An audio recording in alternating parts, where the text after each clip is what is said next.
ये वक्त के लिए परमेश्वर तू महान है, योग्य है, भला है, तेरे जैसा कोई नहीं है। परमेश्वर हम तेरे वचन को सुनने आए हैं, वचन को सुनने बैठे हैं। परमेश्वर होने दे प्रभु ये वचन हमारे जीवन में 100 गुना फलदायक परमेश्वर, ये वचन हमारे जीवन में परमेश्वर कार्य करने वाला बना दे प्रभु। ये वचन बेहतर होने दे प्रभु, यीशु मसीह के नाम से। Hallelujah, hallelujah. आइए इस समय हम वचन की ओर जाएंगे। बाइबल बताती है कि याकूब अपने भाई को धोखा देकर निकल पड़ता है अपने मामा के घर में, लबान के यहाँ पर, और वहाँ पर वो शादी करता है, सब कुछ करता है, अच्छे तरीके से रहता है, सारी चीज़ें वो करता है। और एक समय आता है जब वो फिर से अपने घर पे लौटने को जाता है। हालेलुया। अब जब वो अपने घर पे लौटने को जाने वाला है, जब वो अपने घर में जाने वाला है, याकूब, उसे पता नहीं है उसका भाई किस तरीके से उसका स्वागत करेगा। उसे उम्मीद नहीं है, उसे पता नहीं कि क्या रखा है वहां पर उसके लिए, कौन से दिन को वो देखने वाला है, कैसे वक्त को वो देखने वाला है, उसे कुछ भी ये पता नहीं है। उसी तरीके से जैसे हमें पता नहीं कि 2025 हमारे लिए किस तरीके से होने वाला है, किस तरीके से परमेश्वर 2025 को लाने वाला है, वो हमें बिल्कुल पता नहीं है। तो इसीलिए प्रियो, जैसे याकूब रुका हुआ था कि परमेश्वर, मुझे पता नहीं है मैं मेरे भाई के पास जाऊंगा, किस तरीके के स्वागत को मैं पाऊंगा, कैसे दिनों को देखूंगा, क्या मेरा भाई खुश होगा, क्या मेरा भाई नाराज होगा, कैसे रहेगा, मुझे पता नहीं है। उसी प्रकार से 2025 मेरे लिए किस तरीके से जाने वाला है, मुझे पता नहीं है। आज हमारे साथ भी यही है, हमें पता नहीं आने वाला साल कैसे होगा।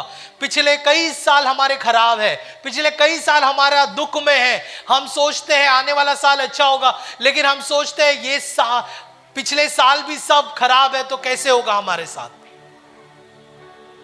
प्रियो, लेकिन मैं आपसे कहना चाहता हूं, जब आप ये साफ करने के कार्य में से गुजरोगे, ये क्रॉसओवर में से जब आप गुजरोगे, परमेश्वर आपको बेहतर साल को देगा।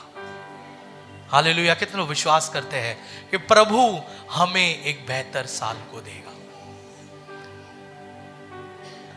प्रियो, पता है जब याकूब अपने भाई से मिला, उसके भाई ने खुशी से उसका स्वागत किया, अच्छे से उसका स्वागत किया। जब हम भी नए साल में जाएंगे, हम कुछ बेहतर चीजों को देखने वाले हैं। हालेलुया। लेकिन ऐसे क्या बातें की याकूब ने जिससे उसका जीवन वैसा बन गया। आज हम देखेंगे उत्पत्ति का किताब अध्याय 32, उत्पत्ति का किताब अध्याय 32 वचन 22 हम पढ़ेंगे। उसी रात वह उठा और अपनी दोनों स्त्रियों और दोनों दासियों और 11 लड़कों को संग लेकर घाट से यब्बोक नदी के पार उतर गया। उसने उन्हें उस नदी के पार, बाइबल क्या बताती है कि उसने अपने दोनों पत्नियों को, दोनों दासियों को और अपने 11 लड़कों को लेकर घाट के पार, यब्बोक नदी के पार उसने कर दिया, और वो अकेला एक जगह पर रुक गया। हालेलुया। प्रियो, यब्बोक, इसका अर्थ क्या है पता है? यब्बोक का अर्थ है अपने आप को खाली करना। पिछले हफ्ते हम लोग ने पश्चाताप किया था, आज हम अपने आप को खाली करने वाले हैं। क्या करने वाले हैं? खाली करने वाले हैं। पिछले हफ्ते हम लोग ने किया था कि प्रभु हमें क्षमा कर, लेकिन जरूरी है कि हम अपने आप को खाली करें। हालेलुया। याकूब ने अपने दोनों पत्नियों को उस पार कर दिया, अपने दासियों को उस पार कर दिया, अपने 11 लड़कों को उस पार कर दिया और अकेला वो खड़ा हो गया। योबोक का मतलब खालीपन, खाली करना है, एम्प्टी योरसेल्फ। हालेलुया। और जब आप अपने आप को खाली करेंगे, उस समय आप परमेश्वर से मुलाकात कर पाएंगे। हालेलुया। आइए हम आगे पढ़ते हैं, क्या लिखता है 23वां वचन। उसने उन्हें उस नदी के पार उतार दिया, हाँ, वरना अपना सब कुछ पार उतार दिया। सब कुछ पार उतार दिया। अभी आज हम सब कुछ पार उतार देंगे, उस तरफ रख देंगे, सारी कुछ हम छोड़ देंगे और हम ऐसे जगह पर आएंगे जहां पे हम प्रभु से मुलाकात कर सकते हैं। हालेलुया। तैयार है कलीसिया? आपको एक चीज बताता हूं मैं। याकूब की 2 पत्नियां थी और 2 दासियां, लिया और राहेल। लिया जो उसकी पत्नी थी, वो उसे धोखे से मिली थी। हालेलुया। और राहेल जो उसकी पत्नी थी, वो उसे खुशी से मिली थी, खुशी से उसने हासिल किया था उसे। लिया की एक दासी थी और उसके लिया के बच्चे और दासी के बच्चे। राहेल की एक दासी और राहेल के बच्चे और उस दासी के बच्चे। कई बार हमारी जिंदगी के अंदर देखो, उसने धोखे से मिली हुई पत्नी को भी पार कर दिया। हम लोग को भी हमारी जिंदगी के अंदर कई बार हमें धोखा मिल सकता है, कई बार हमें चोट मिल सकता है। पिछले साल हो सकता है 2024 में आपको धोखा मिला होगा, आपको चोट मिला होगा। मामा से याकूब ने अपने खुद के मामा से, सगे मामा से धोखा पाया, चोट को पाया। लेकिन उसने क्या किया? प्रभु से मुलाकात करने के लिए वो पत्नी को भी, धोखे की पत्नी को भी उसने उस पार कर दिया। हमें भी हमारे सारे चोट को, सारे दर्द को, सारे तकलीफ को, सारे समस्या को, सारे अक्षमापन को, हालेलुया, उस पार कर देना है, निकाल देना है अपनी जिंदगी के अंदर से। हालेलुया। जब तक आप खाली नहीं होते इस साल में, तब तक 2025 में प्रभु आपको भर नहीं सकता। हालेलुया। बहुत सारे लोग ये कहते हैं, परमेश्वर मुझे भर, मुझे भर, मुझे भर, मुझे भर। मैं भरना चाहता हूं आशीष से, मैं तेरी आत्मा से भरना चाहता हूं, मैं तेरे अभिषेक से भरना चाहता हूं। लेकिन परमेश्वर आपसे कहता है कि तू अभी तक खाली नहीं हुआ है। जब तक तू खाली नहीं होता, तू भर नहीं सकता है। हालेलुया। तो उसने अपने धोखे से मिली हुई पत्नी को पार कर दिया। आपको भी, आपको बहुत सारे, देखो 2000 मैं समझ सकता हूं, हर एक 2024 आपके लिए अच्छा नहीं गया होगा। कुछ झगड़े हुए रहेंगे, हालेलुया, कुछ गलत बातें हुई रहेंगी, कुछ गलत चीजें हुए रहेंगे, किसका कुछ नौकरी गया रहेगा, किसका घर गया रहेगा। पार कर दो उस समय, उसको अलग कर दो। हालेलुया। प्रियो, पता है लिया के बच्चे भी थे, हमारे चोट के बच्चे भी पैदा होते हैं, हमारे दर्द के बच्चे पैदा होते हैं। जब कोई हमें चोट पहुंचाता है, जब कोई हमें दर्द पहुंचाता है, कोई हमें तकलीफ देता है, कोई दुख देता है, तो हम जब अक्षमापन करते हैं, जब हम क्रोध करते हैं, जब हम गुस्सा करते हैं, हम गलत फल को पैदा करते हैं हमारी जिंदगी के अंदर। गलत चीजों को हम पैदा करते हैं हमारी जिंदगी के अंदर। तो कई सारे लोगों के जिंदगी के अंदर वो चोट से वो बच्चे भी पैदा हुए और वो कई साल से चले आ रहे हैं। हालेलुया। किसने बचपन में आपको दुखाया रहेगा, लेकिन आज तक आपने उसको क्षमा नहीं किया है। किसने आपको कई साल पहले कुछ चोट पहुंचाई रहेगी, कई साल पहले आपके जिंदगी के अंदर कुछ प्रॉब्लम क्रिएट किया रहेगा, अपने परिवार के अंदर, आपके इसके अंदर, लेकिन आज तक आपने उसको माफ नहीं किया, आज तक आपने उसको क्षमा नहीं किया। प्रभु चाहता है आज आप खाली हो जाओ। Hallelujah, hallelujah. प्रभु बात कर रहा है प्रियो आपसे। मैं कह रहा हूं ना, देखो ये 21 दिन का उपवास पहले जैसा नहीं है, ये अलग है इस बार। परमेश्वर चाहता है कि हम वो सारी चीजों को निकाल दे, खाली करें अपने आप को। और दूसरी उसकी पत्नी जो उसने खुशी से हासिल की थी, खुशी से उससे मिली थी, खुशी से आपको बहुत सारी चीजें ये साल मिली होगी। आपने अच्छा कुछ किया, हासिल किया होगा, अच्छा नौकरी, अच्छी बातें, अच्छी अच्छी चीजें, अच्छे रिश्ते आपके जुड़े होंगे, अच्छी अच्छी बातें आपकी हुई। लेकिन परमेश्वर चाहता है अगर नए साल में कुछ नया पाना है तो अभी इसको यहां छोड़ना है और नए की ओर जाना है। हालेलुया। जैसे जैसे हम चोट और दर्द को हम छोड़ने वाले हैं ना, वैसे हमारी जो गवाही है ना, जो 2024 में प्रभु तूने गवाही की, 2023 में प्रभु, आज तक लोग 2020 के गवाही में जी रहे हैं, आज तक लोग 99 के गवाही में जी रहे हैं, 2090 के गवाही में जी रहे हैं। प्रभु कहता है अब वक्त आ गया है वो गवाही को छोड़, क्योंकि 2025 में नई गवाहियां बनने वाली है। हालेलुया। वो सारे गवाहियों को छोड़, सारे बातों को छोड़, परमेश्वर सारी चीजों को। हालेलुया। परमेश्वर कुछ नया करने वाला है, परमेश्वर कुछ नया करने वाला है। देखो वहां पर क्या लिखता है, आगे देखिए, हम लोग 24वां वचन हम पढ़ेंगे। देखो क्या लिखता है 24वें वचन में। और याकूब आप अकेला रह गया, याकूब अकेला रह गया, तब कोई पुरुष आकर पाँव फटने तक उससे मलयुद्ध करता रहा। कोई पुरुष आकर पाँव फटने तक उससे मलयुद्ध करता रहा।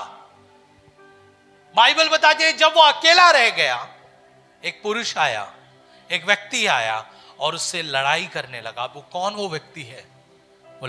वो परमेश्वर के साथ लड़ाई कर रहा था, प्रार्थना कर रहा था। वो कह रहा था परमेश्वर मैं मेरे भाई की ओर जाने वाला हूं, मुझे पता नहीं कैसा होगा, लेकिन मैं चाहता हूं वो बेहतर होने के लिए। हालेलुया। होने दो ये साल में आप प्रभु से कहो परमेश्वर 2025 में मैं जाने वाला हूं, मैं चाहता हूं आज तक जो नहीं हुआ वो 2025 में होने के लिए ये क्रॉस ओवर कुछ नया होना चाहिए। हालेलुया। आगे हम पढ़ेंगे हम लोग 25वां वचन।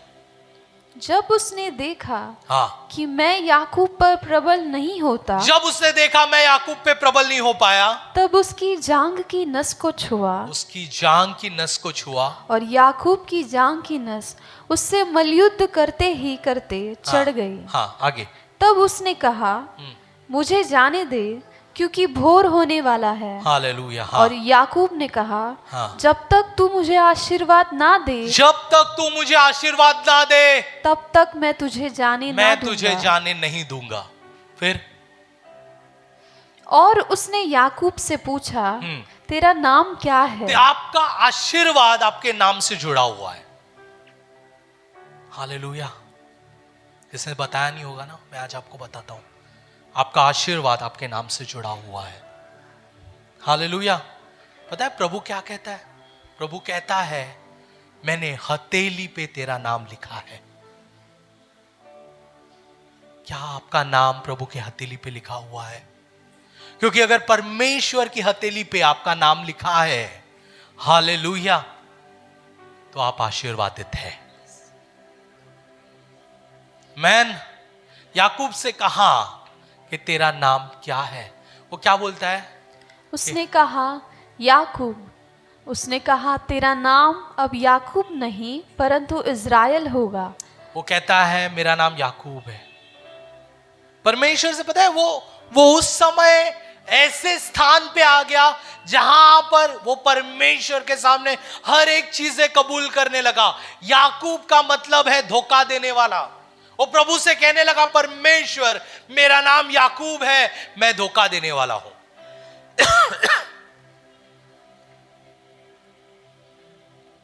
मेरा नाम याकूब है, धोखा देने वाला हूं मैं प्रभु।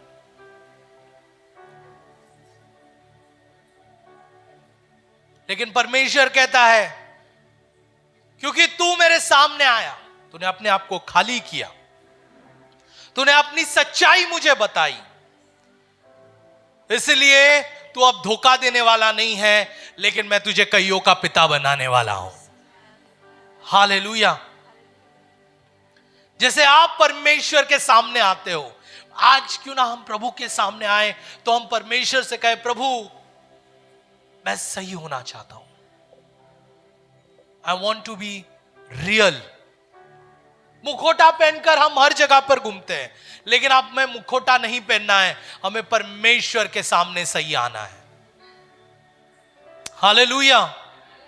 प्रभु के सामने सच्चाई से आना है। और फिर क्या लिखता है आगे?